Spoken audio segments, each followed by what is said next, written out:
aking mga recycler, nangangamoy tagumpay na ang paglabakan ng unang distrito ng Batangas sapagkat kayon po sa plenaryo ay nangangamoy na po na nagkakaisa na ang mga kongresista sa paninindigan na alisin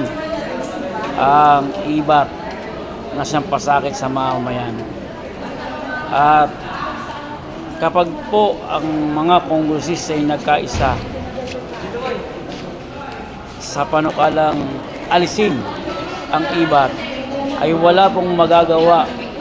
ang Executive Secretary na si Rel Recto para